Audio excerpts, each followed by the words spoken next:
अस्सलाम वालेकुम, मैं हूं मरीम नवाज और आज 7 सितंबर 2024 है। आला अदलिया के जजेस जो कि हमारे ख़ास तौर पर सुप्रीम कोर्ट ऑफ पाकिस्तान के जजेस हैं, उनकी आपसी तफरीक, उनके दरमियान धड़ेबाजी, उनके दरमियान इख्तलाफात का आलम अब कुछ ये पहुंच चुका है कि बाकायदा फ़ैसलों के अंदर एक दूसरे को चार्ज शीट किया जाता है, एक दूसरे को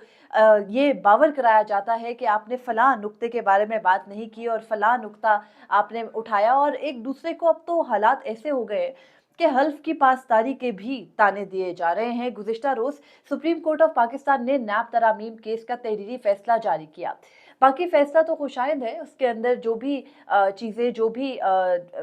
तरामीम की गई वो सब भी ठीक है। आइन और कानून के हर इदारे का मुतय्यन करदा दायरा इख्तियार है, उससे मुतालिक भी ऑब्जर्वेशंस अच्छी हैं। लेकिन एक चीज़ जो इस फैसले के अंदर बहुत ही अफसोसनाक है, वो ये है कि साबिक चीफ जस्टिस और एक जज को बाकायदा चार्जशीट किया गया है और ये फैसला देने वाले पांचों के पांचों जजेस में से किसी ने भी उस नुक्ते पर इख्तलाफ नहीं किया। ये नुक्ता क्या है? ये चीफ जस्टिस काजी फैजीसा का तहरीर करदा फैसला बेसिकली उन जजेस के बारे में क्या कह रहा है, किस तरह से उन जजेस को उनकी हल्फ की पासदारी ना करने का ताना दिया गया है, और उसके अलावा जस्टिस अतर मिनल्ला ने कैसे अपने साथी चार जजेस जो कि बेंच में शामिल हैं उनसे मुतालिक भी एक ऐसा नुक्ता रेज किया जिससे कि बहस का फिर से आगाज हुआ। और जो मैं कह रही हूँ कि हमारे जजेस बाकायदा फैसलों के अंदर एक दूसरे को अब बावर कराने लगे हैं कि ये आपकी गलती है और ये आपकी दुरुस्तगी है, हालांकि वो फैसले अवामी नोयत के मुकदमात के हैं। तो ये तमाम तर रुझान क्या है, ये नैब तरामीम केस के फैसले के अंदर ये नुक्ता क्या है, ये मैं आपके सामने रखती हूँ। तो गुज़िश्ता रोज नैब तरामीम जो कि 2022 से सुप्रीम कोर्ट में मुकदमा ज़ेर इल्तवा है और इसकी तकरीबन 1.5 साल तक सुप्रीम कोर्ट ने 55 समातों के अंदर मुकदमे को समेटा। मरकजी केस में चीफ जस्टिस उमर अता बंदयाल और जस्टिस एजाजुल एहसन इस नतीजे पर पहुंचे थे कि नैब तरामीम जो कि अवामी नुमाइंदों के हद तक जो की गई थी वो बदनीयती पर मबनी है, बुनियादी इंसानी हकूक से मुतसादिम है, तो उनको कलअदम करार दे दिया और सर्विस ऑफ पाकिस्तान की हद तक उनको बरकरार रखा। दूसरी जानिब जस्टिस मंसूर अली शाह ने फैसले से इख्तलाफ किया और जस्टिस मंसूर अली शाह के इख्तलाफ के साथ साथ जब जस्टिस मंसूर अली शाह 1.5 साल बैठ के 55 समातों के अंदर इस मुकदमे की को सुनते रहे, तो उन्होंने मुताद्दिद मौकों पर पाकिस्तान तहरीक इंसाफ से मुतालिक ऑब्जर्वेशन दी। तब जस्टिस मंसूर अली शाह का मौकिफ ये था कि एक जमात जो पार्लियामेंट छोड़ के चली गई, उस जमात ने अपनी पॉलिटिकल स्ट्रेटजी के लिए पार्लियामेंट छोड़ दी, वो कैसे बाद में आकर उन नैब तरामीम को चैलेंज कर रही है, और वहां पर वो इमरान खान की नेक नियति के ऊपर सवाल उठाते रहे। उसके अलावा जस्टिस मंसूर अली शाह ने इमरान खान की नेक नियति ही नहीं बल्कि उनके जो कौमी असम्बली से इस्तीफों का फैसला था उस पर भी मुतअद्दिद बार उस 1.5 साल के अंदर तनकीद की थी। और फिर इमरान खान के जो वकील ख्वाजा हारिस उनके सामने थे, उनसे भी बार बार यही सवाल करते थे कि कैसे बुनियादी इंसानी हकूक से ये नैब तरामीम मुतसादिम है। और फिर जस्टिस मंसूर अली शाह मुत्तफिक भी नहीं हुए थे फैसले से। लेकिन जो गुज़िश्ता रोज फैसला जारी हुआ उसके अंदर जस्टिस मंसूर अली शाह को भी अलग नहीं किया गया उस तनकीद से जो जस्टिस बंदयाल और जस्टिस एजाजुल एहसन के ऊपर की गई फैसले के अंदर। जस्टिस मंसूर अली शाह के बारे में ये लिखा गया कि वो नैब तरामीम केस का जो बनाया गया बेंच था जो कि असूली तौर पर गैर कानूनी था, उस बेंच से अलग नहीं हुए और वो उस बेंच में शामिल रहे। हालांकि ये भी नोट किया गया कि जस्टिस मंसूर अली शाह ने अगस्त 2023 के अंदर ये बावर कराया था कि तब एक कानून आ चुका जो कि supreme court practice and procedure है, और उसके तहत जो ये 3 रुकनी बेंच बना था नैब तरामीम से मुतालिक, ये कानूनी बेंच नहीं था, कानून के मुताबिक दुरुस्त नहीं था। लेकिन justice Mansoor Ali Shah point out करने के बावजूद इस मुकदमे का हिस्सा रहे। अगर जस्टिस मंसूर अली शाह फैसले के अंदर ये दर्ज है कि बेंच से अलग हो जाते तो ये मुकदमा ना चल पाता। मतलब ये भी एक ख्वाहिश जाहिर की गई कि जस्टिस मंसूर अली शाह को जैसे चीफ जस्टिस काजी फैजीसा और जस्टिस सरदार तारिक मसूद मिलिट्री कोर्ट्स वाले मुकदमे से अलग हो गए थे supreme court practice and procedure act को बुनियाद बना के, वैसे ही जस्टिस मंसूर अली शाह को भी इस मुकदमे से अलग हो जाना चाहिए था, ये उनका मुतालबा है। लेकिन ये एक अलग बात है। इसके अलावा जो हम मेन चीज देखने वाली है वो ये है कि इस मुकदमे के फैसले के अंदर ये लिखने की नौबत क्यों पेश आई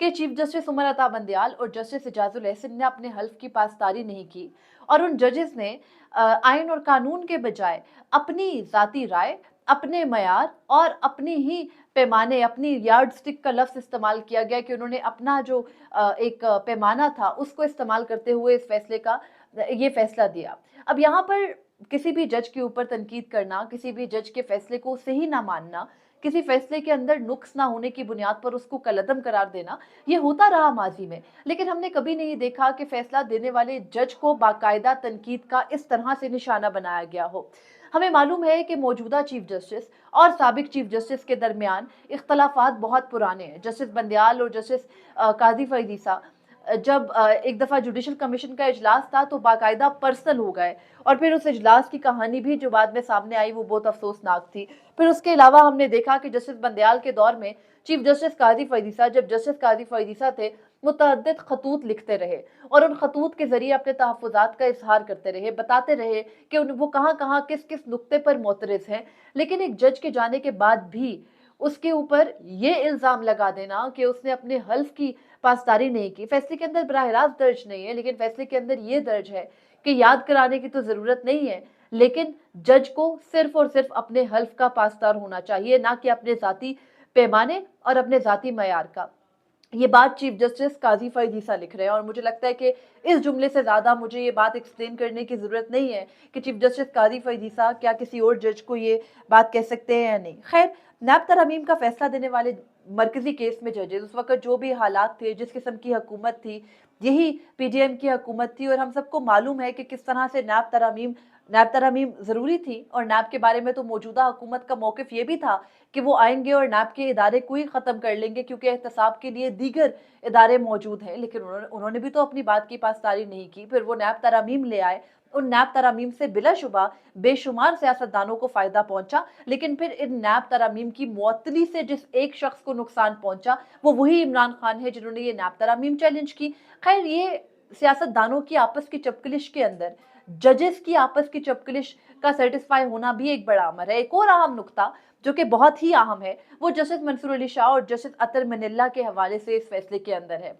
जस्टिस अतर मनिल्ला जो कि इख्तलाफी नोट एक पैराग्राफ का लिखते हैं, और मुमकिन तौर पर वो अभी अपना तफसीली नोट जारी करेंगे, वो उसमें बावर कराते हैं कि जस्टिस मंसूर अली शाह ने जो जजेस और जर्नैलों को अलग करके उनके बारे में ये कहा कि वो भी इस एहतसाब के दायरे से बालतर नहीं है। यहाँ जस्टिस अतर मनिल्ला बाकायदा एक पैगाम दे रहे हैं कि कैसे चीफ जस्टिस काजी फरीद ईसा ने जो फैसला तहरीर किया, जो कि अक्सरियती फैसला है, उसके अंदर उन्होंने जजेस और जर्नैलों वाला पार्ट निकाल दिया। जबकि चीफ जस्टिस काजी फरीद ईसा खुद भी अक्सर ये कहते हैं कि जजेस अपने एहतसाब से बाला नहीं है, अपना एहतसाब खुद करते हैं। लेकिन जस्टिस अतर मनिल्ला को ज़रूरत क्यों पड़ी अपने नोट के अंदर ये बावर कराने की? उसकी वजह साफ है। वजह साफ ये है कि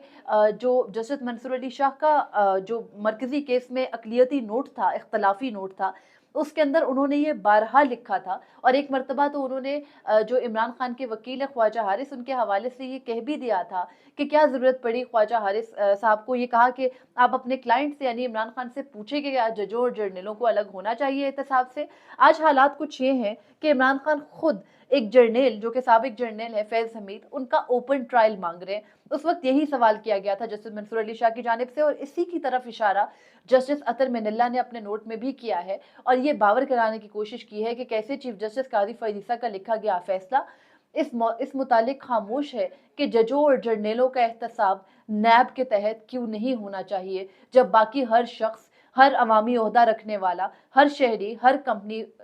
का मालिक, हर बिजनेसमैन, हर शख्स नैब के दायरे में आता है, तो जज और जर्नल क्यों नहीं आते? इस तरह ये नैब तरामीम का फैसला चाहे कितना ही खुशाइंद या अच्छा क्यों ना गर्दाना जाए, लेकिन उस फैसले के अंदर बेशक ये जिक्र है कि मुशर्रफ के दौर में कैसे 34 दिनों के अंदर नैब का कानून लाया गया, और उसी कानून को आज सुप्रीम कोर्ट बरकरार भी रख रही है, ये मानते हुए कि ये पॉलिटिकल इंजीनियरिंग और पॉलिटिकल विक्टिमाइजेशन के लिए इस्तेमाल होता रहा। लेकिन इस फैसले को बरकरार रखते हुए जो जजेस आपस के स्कोर सेटल कर रहे हैं, ये एक इंतहाई, जिसे आप कह सकते हैं कि अफसोसनाक किस्म का मुकाम है हमारी अदलिया के लिए। शायद हमारी तंज़िली इससे ज़्यादा नहीं हो सकती थी